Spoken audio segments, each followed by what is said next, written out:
आज मैं आपसे एक ऐसे टॉपिक के बारे में बात करने जा रही हूँ जिसमें मुझे आपके बहुत सपोर्ट की ज़रूरत है। अगर आप कुछ नहीं कर पाएंगे तो प्लीज़ इस वीडियो को शेयर ज़रूर कर दीजिएगा आप सभी, क्योंकि इस टॉपिक में बहुत सारे अवेयरनेस की और उससे भी कहीं ज़्यादा एम्पैथी की जरूरत है। मैं आपसे बात करने जा रही हूँ डिसेबल्ड कैडेट्स के बारे में। ये वो कैडेट होते हैं जो एनडीए, आईएमए और ओटीए जैसी मिलिट्री एकेडमीज में ट्रेनिंग के दौरान जिनको सीरियस इंजरीज हो जाती है और उनको बाहर निकाल दिया जाता है, मेडिकली बोर्ड आउट कर दिया जाता है बिना किसी मेडिकल कवर के, बिना किसी कॉम्पनसेशन के और बिना किसी तरह से रिहेबिलिटेट किए हुए। ये सारे बच्चे जो होते हैं मोस्टली मिडिल क्लास बैकग्राउंड से आते हैं और जब ऐसा हादसा उनके साथ होता है ना, तो सिर्फ उस कैडेट की, सिर्फ उस बच्चे की जिंदगी नहीं खराब होती है बल्कि उनका पूरा परिवार बिखर जाता है, उनके परिवार के सपने टूट जाते हैं। वो होनहार बच्चे होते हैं कि आप किसी माँ बाप के दिल का हाल समझ सकते हैं जिनका जवान लड़का या लड़की परमानेंटली व्हील चेयर बाउंड हो या अस्पताल के किसी बिस्तर पे पड़ा हो कोमा में।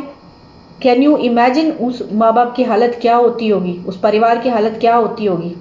और ये अपनी लोन बैटल लड़ रहे हैं। ऐसे जो डिसेबल कैडेट्स के जो परिवार हैं, ये डिसेबल कैडेट है, ये 1985 से 2020 हो गया, आज तक अपने हक की लड़ाई लड़ रहे हैं। बट और बहुत ही सिंपल नॉमिनल डिमांड्स है इनकी। जैसे ये कहते हैं कि हमें एक्स सर्विसमैन का दर्जा मिलना चाहिए, हमें कॉम्पनसेशन मिलना चाहिए, हमें मेडिकल कवर मिलना चाहिए, मिलिट्री अस्पतालों में हमारे फ्री का जो इलाज है वो ऑथोराइज होना चाहिए। बट कब इनकी मांग पूरी नहीं होती है। इंडियन आर्म्ड फोर्सेस को हम सभी गट्स, ग्लोरी एंड ग्लैमर के लिए जानते हैं। जो लोग वीर गति को प्राप्त करते हैं उनके बारे में भी काफी अवेयरनेस है और हम काफी रिस्पेक्ट भी करते हैं। बट डिसेबल्ड कैडेट्स, अपाहिज जो कैडेट जिनको आप कहेंगे, वो इंडियन आर्म्ड फोर्सेस का एक ऐसा चेहरा है जिसको देश ने, समाज ने और सेना ने बिल्कुल डिस्कार्ड कर दिया है, इग्नोर कर दिया है। उन्हीं की कहानी मैं आपको बताने वाली हूँ और उसको सुन के भी ना अगर आपके दिल में तकलीफ नहीं होती है ना, तो आप समझ लीजिएगा कि आपके पास दिल ही नहीं है। बताती हूँ मैं कुछ ऐसे कैडेट्स के बारे में आपको। Chetan Chaudhary, son of a soldier, he joined OTA in 2015, academically brilliant child. Chetan Chaudhary बचपन से थ्रू आउट 90% और उनका एक ही सपना था कि वो अपने फादर से भी अच्छे सोल्जर बने। उन्होंने इंडियन आर्मी में भी टीएस एंट्री के थ्रू दाखिला लिया। अब टीएस एंट्री इंडियन आर्मी की one of the toughest entries में से एक होती है। उसका जो कट ऑफ ही होता है वो पीसीएम में, फिजिक्स केमिस्ट्री मैथ्स में 80 to 90% होता है और हजारों बच्चों में से सिर्फ 90 बच्चे चूज किए जाते हैं टीएस एंट्री के लिए इंडियन आर्मी में। मतलब कि ये वो बच्चे होते हैं जो अगर सिविल में इंजीनियरिंग ऑप्ट करें, पीसीएम के ये बच्चे, तो इनको आईआईटीज खड़गपुर और कानपुर जैसे आईआईटीज में बहुत इजीली एडमिशन मिल जाएगा और अपनी मनपसंद के सब्जेक्ट में पढ़ेंगे और कुछ सालों में करोड़ों डॉलर कमाएंगे। पर क्योंकि ये बच्चे, इनको देश सेवा का जुनून था, इसलिए ये इंडियन आर्मी ऑप्ट करते हैं। चेतन चौधरी भी इनमें से एक थे और एक बॉक्सिंग टूर्नामेंट के दौरान इनका ब्रेन डिसलोकेट हो गया, क्वाड्रिप्लेजिक हो गए, इनके चारों लिम्स ने काम करना बंद कर दिया। 2020 हो गया, आज 5 साल हो गए और आज की डेट में उनकी जो सबसे बड़ी उपलब्धि है वो ये है, अगर वो अपनी उंगलियां थोड़ी सी हिला लें और थोड़ा सा चल पाए तो। Kartik Sharma, topper of a Sainik school and he was selected for NDA in his first attempt in 2015। बहुत ही रिगरस फिजिकल ट्रेनिंग के दौरान एक स्पाइन इंजरी हो गई इनको। इन्होंने he lost control over bowels and bladder में कोई कंट्रोल नहीं रह गया, zero power hands and limbs में। He was on ventilator for a long time. इनके फादर पता नहीं कि कहाँ कहाँ भटके, किस अस्पताल में कैसे कैसे उन्होंने 2-2 साल तक सब अपनी जॉब छोड़ के इनके साथ रहे हैं। वो परमानेंटली व्हील चेयर बाउंड है और आज की डेट में he requires 3 people to look after him. Ananya Chaturvedi, NCC cadet, she joined OTA in 2009. 2010 she got injured.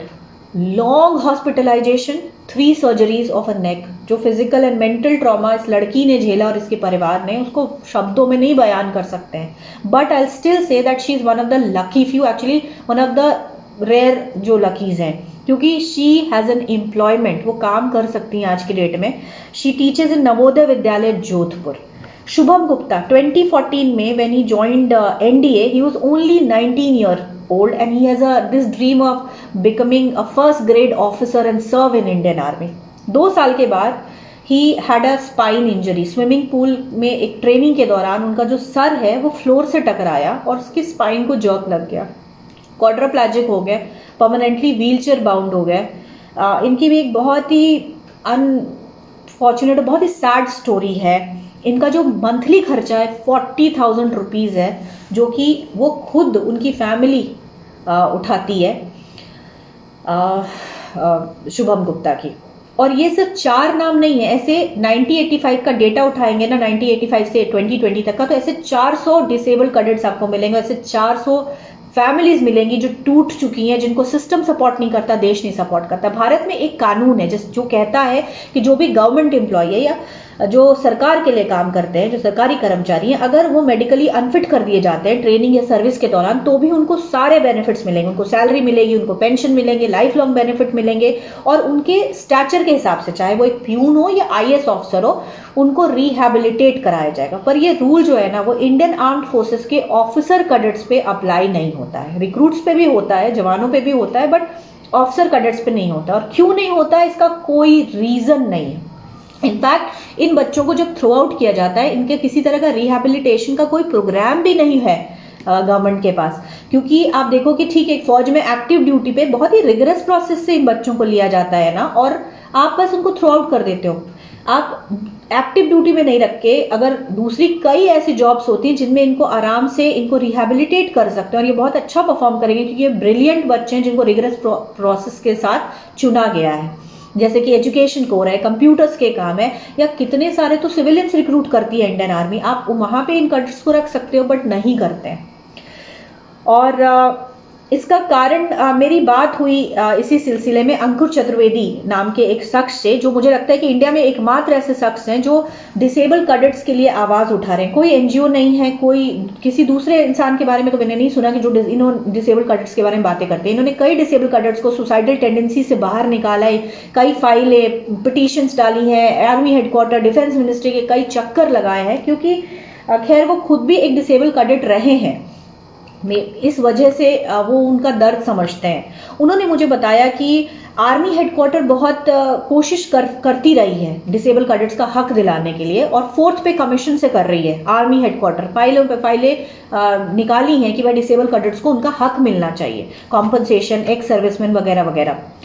और डिफेंस मिनिस्ट्री भी सपोर्ट करती है। ये फाइलें पता है कहाँ रुकती हैं? ब्यूरोक्रेटिक चैनल पे। जो पे कमीशन है, कभी पे कमीशन पर अटक जाती है, कभी एक्स सर्विसमैन का वेलफेयर बोर्ड है वहां पे अटक जाती हैं, या अलग अलग लेवल पे जो ब्यूरोक्रेटिक लेवल है, जो इंडिया का एक ब्यूरोक्रेसी का एक सिस्टम है ना, वहां अटक जाती है। रीजंस पता है ये ब्यूरोक्रेटिक पीपल क्या देते हैं? ये कहते हैं कि इन कैडेट्स को इनका हक इसलिए नहीं दिया जा सकता है क्योंकि ये एक्टिव ड्यूटी पे नहीं थे। तो आप बताइए कि ट्रेनिंग के दौरान अगर एक कैडेट ड्यूटी पे नहीं होता तो क्या वो एडवेंचर स्पोर्ट पे होता है? क्या वो बॉक्सिंग या स्विमिंग कर रहा होता है एडवेंचर स्पोर्ट्स के लिए?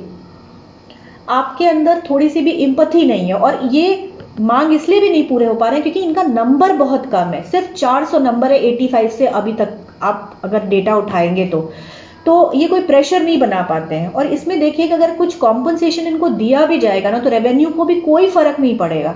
बट क्योंकि इन जो डिसेबल कैडेट, ये अपाहिज जो कैडेट है ना, उनकी कोई यूनियन है, ना कोई ऑर्गेनाइजेशन है, ना कोई चैनल है, ये बेचारे बेडरूम से बाथरूम तक तो जा नहीं पाते। ये क्या करेंगे? तो क्या हमारा फर्ज नहीं बनता कि हम इनकी आवाज बने, हम इनके लिए आवाज उठाएं?